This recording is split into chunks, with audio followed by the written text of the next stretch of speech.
Okay, right. So it's really important that as part of this question of quality control, remember we're talking about, well, there's a number of issues as quality control, of course, during the audit, which is what we'll be seeing later on, where the engagement partner is very much in charge of. But we're also talking about what happens after the audit. So looking at completed engagements, if you like, because this is really where quality control does lie as well, to sort of review completed engagements and to ensure that, if you like, the right processes took place, the right levels of people did the work, so that nothing comes back to bite us, if you like, and we're all working to the same standard. I guess it's all part of a performance evaluation, that all audits are being done to the same. Because remember, of course, you have different teams doing these audits. So how do you know that particular audits aren't suffering or aren't getting the right kind of the right kind of attention?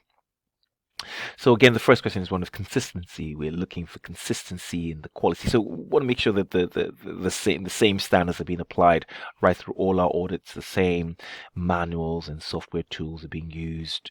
Um, yeah, and so we're really looking, if you like, at reviewing the work and the judgments and the reports issued, what supervision was given, and training and coaching. So you can see it's very much about the processes in place for each of these audits, and trying to standardize them, if you like, to the best quality standardization, and keeping policies and procedures current. Again, like I said here, looking at the competence and capabilities of the team members, and if how the audit how this audit dealt with any contentious issues or any tricky situations. Of course, looking at the amount of money that's been spent, and, if you like, the sort of economy and the effectiveness of these audits, right? And of course, just to see how the process was looked at. So typically, of course, we expect that the work, this would of course been have done. We expect the work of less junior members or audit juniors to have been reviewed by audit seniors, and so that's really important. Um, Part of that, of course, as well, is to ensure that the evidence that's been obtained, taking samples, ensure the evidence is sufficient and appropriate to support the report. So, for example, make sure you have the right amount of substantive testing done. Look for cutoff tests and what you consider to be fair, and how many invoices you would have looked at, and looking at the controls in place, or the documentation of those controls, and whether they would have been sufficient. I think so. I think those are the main points. Um, really reviewing those conclusions that have been made. The first thing, of course, that we look at here is this question of what's referred to as a hot review. And really what you have here is an engagement quality control. This is called an engagement quality control review, where you have, I guess the question here is, when do we do these reviews? So you have your sort of third party come in and look particularly at high risk clients, listed firms, um, public interest entities, sort of where their first time audits. So really, the point is that we would carry out, if you like, a real deep dive or deep focus to make sure that whatever report or whatever opinion has been made is true and fair, and that's carried out by this engagement quality control reviewer. So what you have is that you have this third party, typically could be another engagement partner. It's called a hot review, and sorry, another senior partner who is doing this, or you could have a third party come into the organization and do it. But really, the key significant risk areas are being discussed with the engagement partner, and really an evaluation of those conclusions reached. And you're really looking at all the benchmarks that were used to carry out this audit, any uncorrected misstatements, and any matters that had been communicated with the management, and those which were actually actioned and those that are outstanding, and how material those that are outstanding continue to be. So again, like I said here, if your firm is listed, definitely, again, you're looking at independence and you're looking at self-interest. And again, it's looking at those judgments and supporting that those conclusions. In terms of eligibility, again, who should be doing this type of work? Well, of course, it must be, of course, they're an experienced partner who understands the environment, someone who is far enough away from the engagement partner, so that they are not biased and they can actually point out. I mean, again, this is slightly, you can almost push in the right direction as to what's going on here. And someone who's not close to the partner as well. So really and truly, monitoring is very much part of this quality control process. Real active investigation as to whether or not these controls are in place. Regular policies set up by the firm to make sure that they are very much looking at, again, on a day-to-day basis, training. What are your quality controls, and whether these are being activated or being actioned or being implemented. You can set up the control policies, but you need to actively pursue them if you like to make sure.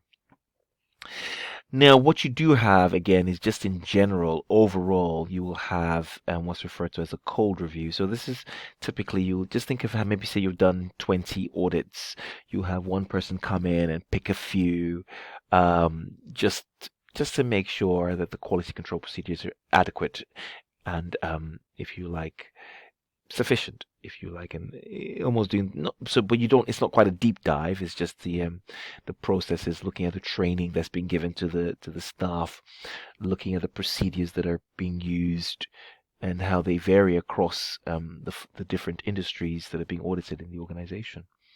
So this is really referred to as a cold review. This is much later on, and this might happen once or twice a year. So really, again, here, it's just a selection of completed engagements.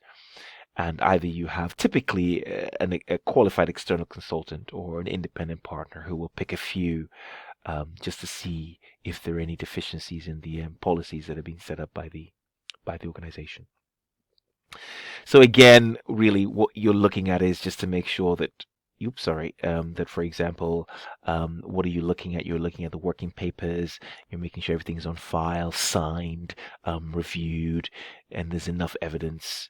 And of course, you're really highlighting whether or not you think more training is necessary, and what the firm's policies and procedures are, and any disciplinary action, if you feel, has to be taken. This just kind of compares the two. You can see here with a hot review, here we were focusing on, again, like I said, these high risk clients, so to speak. You have listed clients and engagements where there are particular risks. This is before the audit report is issued. The second engagement, the second partner would have looked at it and spent time examining, if you like, the documents and the file before we issue the report, right? And this is really to enhance the quality of the assurance work. This is really after the year end.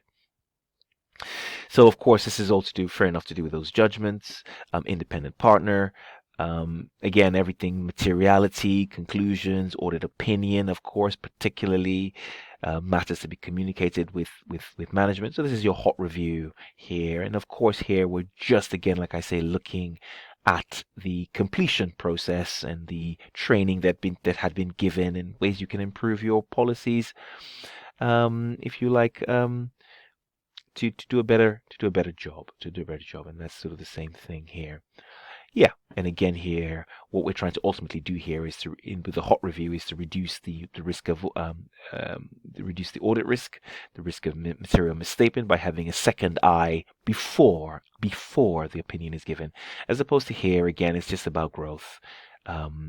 It's just really about growth, and if there are any additions, anything else that can be done, further training, and that sort of thing. Right. I don't know if this is the last bit on documentation, but documentation is very important, as you can imagine.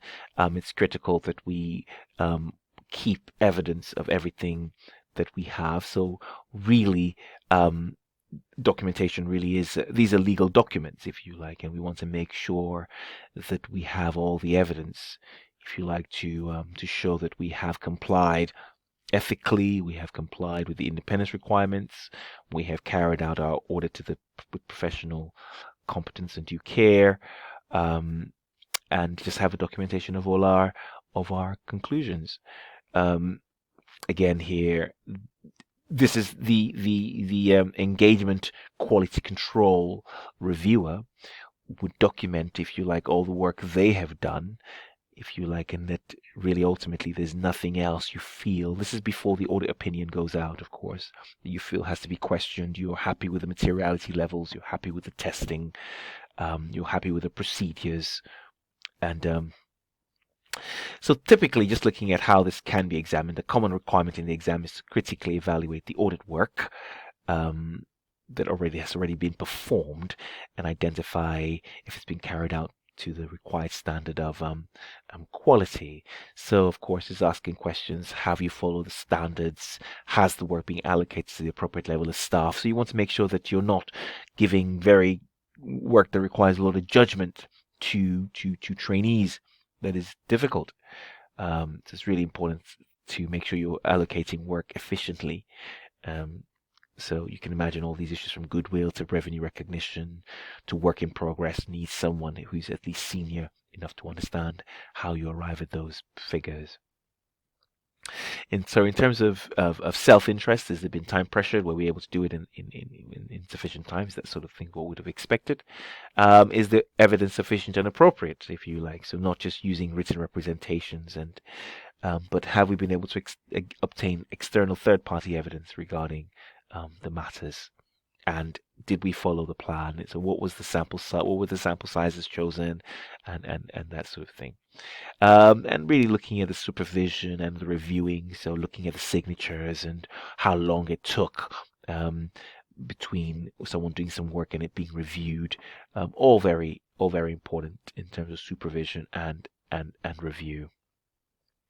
Great, and that really is that chapter. So some key points there on documentation, some key points on internal control and using engagement quality control reviewers, and of course having that being a hot review before the audit has been released, and of course having a cold review, which is more a generalized check on things. Right, great stuff, and that is the end of chapter 5.